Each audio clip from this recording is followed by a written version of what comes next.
नमस्कार शिव भक्तों, हर हर महादेव, जय शिव शंभू, जय भोलेनाथ। आशा करते हैं कि आप लोग अच्छे होंगे। हम आप लोगों को एक प्यारी सी कथा शिव चर्चा की सुनाने जा रहे हैं। अद्भुत अतिथि सत्कार।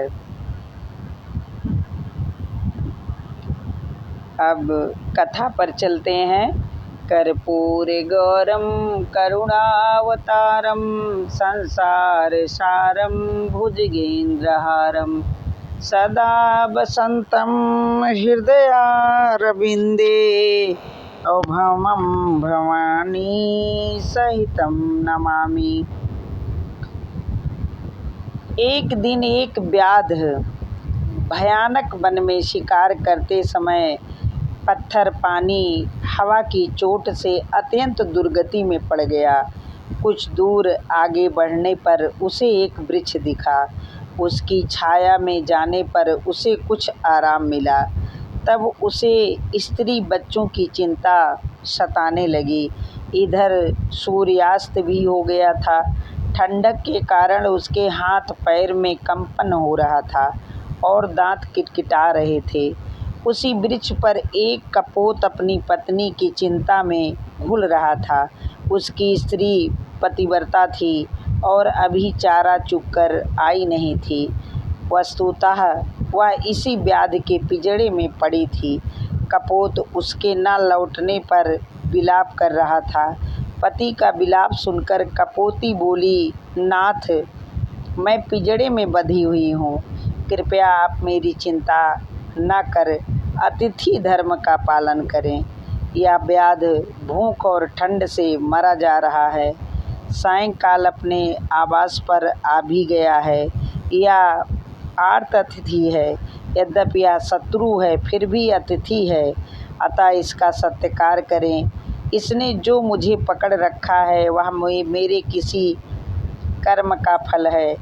इसके लिए व्याध को दोष देना व्यर्थ है। आप अपनी धर्ममयी बुद्धि को स्थिर रखें। थके हुए अतिथि रूप में सारे देवता और पितर पधारते हैं। अतिथि सत्कार से सबका सत्कार हो जाता है। यदि अतिथि निराश होकर लौट जाता है तो सभी देवता और पितर भी लौट जाते हैं।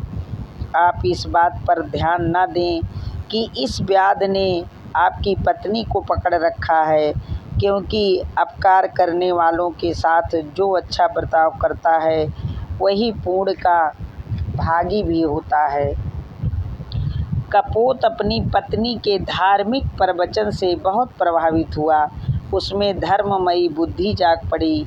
उसने व्याध के सामने उपस्थित होकर कहा, तुम मेरे घर पर आए हुए अतिथि हो।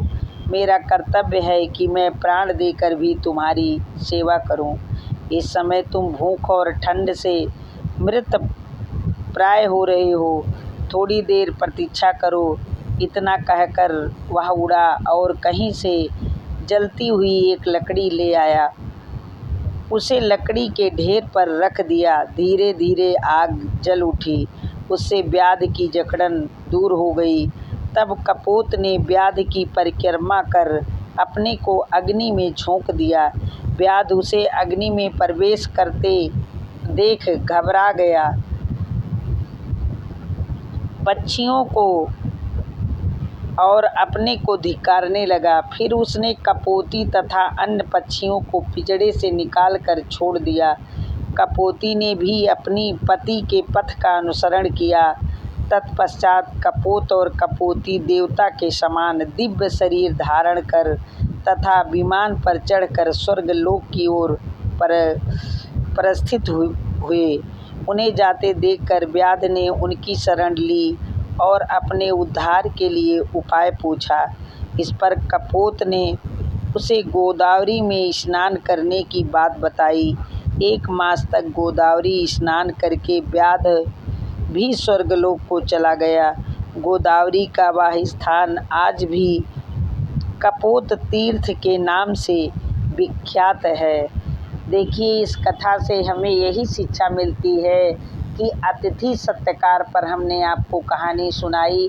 अगर कोई अतिथि आ जाए तो उसके सेवा में कोई कमी नहीं रखनी चाहिए। जो हमारे पास है उससे हम उसकी सेवा और आवाभगत हमें करना चाहिए। कभी मन में ये नहीं सोचना चाहिए कि अरे पता नहीं कहाँ से आ गए, पता नहीं किस रूप में जो है भगवान आ जाएं। तो हम लोगों को कपोत और कपोती एक पक्षी थे, लेकिन वह अद्भुत अतिथि सत्कार के लिए अपने प्राण त्याग दिए।